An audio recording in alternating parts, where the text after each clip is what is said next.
The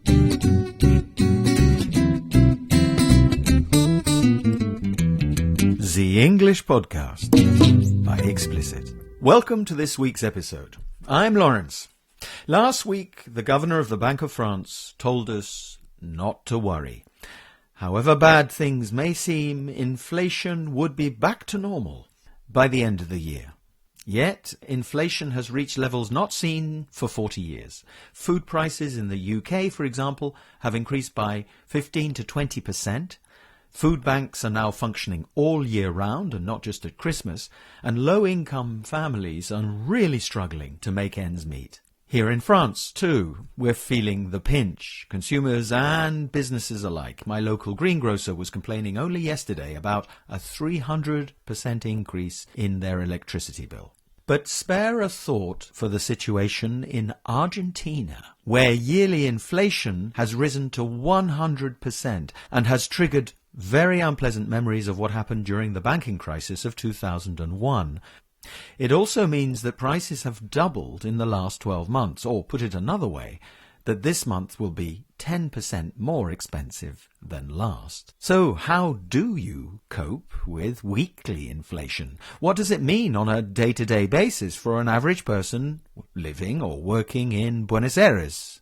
I'm really delighted to have Vicky, with me here today, my Argentinian colleague who comes from Buenos Aires, to talk about inflation.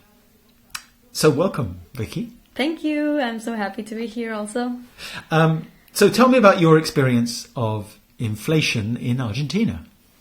So in Argentina, we have a lot of inflation and everyone talks about it, even if they are young or they are adults, it doesn't matter. Everyone is concerned about this because it affects everyone.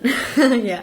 So in what ways? I mean, you're young. Why would you be talking about inflation? If you have a small business or a big one, you are going to be always reading the news and thinking how much the dollar today, because you want to buy materials for goods, whatever, raw materials. Whatever you need to buy. It depends on the dollar because it affects how the peso devaluates or not. Okay. In what ways does it affect you? Well, for example, in Argentina, I used to give classes, art classes or language classes. And if I say, okay, this month I will earn this amount, literally the next 2 weeks, that is not worth it. It's losing value. It's losing value. From week to week. From week to week. So I have to raise my prices, and my students don't want that because they're in the same situation. For example, I have a cousin that had to move abroad, and he came here to Europe to find something in Spain. So he started to work at a restaurant, and that was perfectly fine. If you want to work at a restaurant in Argentina, it will be so hard to live there, and doing that in Spain, you're perfectly fine.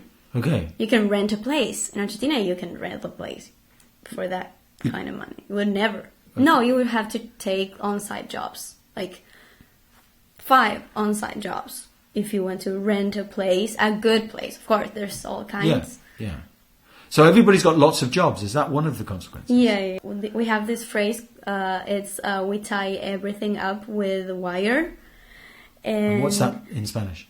Atamos todo con alambre. And it means that we do whatever we can with what we have.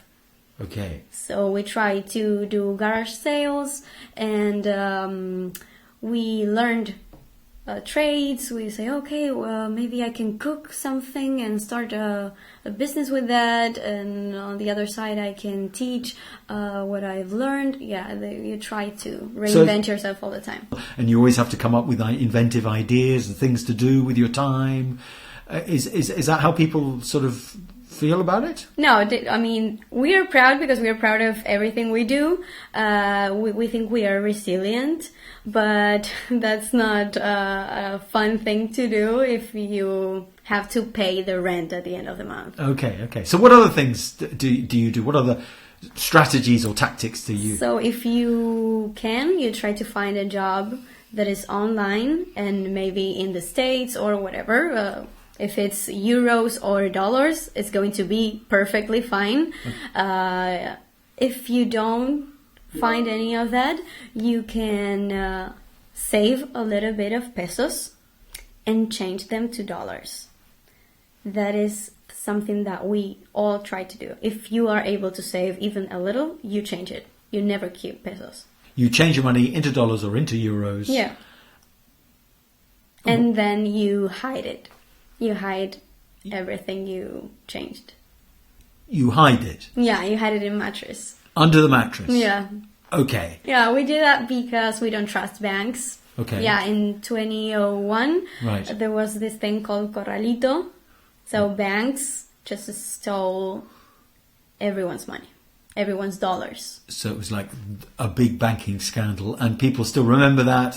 And even you, who were not born in 2001, you remember this. Totally, I remember this. I mean, I watch a lot of movies about it, and also everyone just knows that we are never going to trust the banks again. It's something that you can't do. Okay, right. Yeah. Okay, so that's one thing. Okay, so what other strategies do you Another have? strategy you can use is to buy lots of things instead of one, if you were planning to. Oh, so bulk buying. Yes. Okay. You go to the supermarket, for example, and if you want to eat gnocchis at night, you say, well, I probably get 10 packages of gnocchis. Okay. Because today's price. Yeah, today's price is terrible, but it will get worse. So. Okay, so buy in bulk. So you have these huge storage. Yeah, I have a mini grocery. I wouldn't say huge. Okay, so stuffing money under the mattress, dollars, bulk buying, avoiding all banks. Government handouts, yeah, and if you have kids, you get a payment, yeah. So a welfare payment. Yeah. Okay, so that's politically sensitive, I guess, as well. Yeah, it's politically sensitive, and you have like this, it's a real divide that happens in Argentina with politics. It's not like we have a rainbow of, no, it's like one or the other. Right, so it's like in the United States with Republicans and Democrats. Yeah, totally. Okay. And that happens with every decision that the government makes. So, for example, in this case, there are people that says, no, why are you doing this? You have to find a job. You're having like 10 kids. What's wrong with you? This is not a good example for anyone. And the other part says, but she's starving. What's wrong with you? She has kids.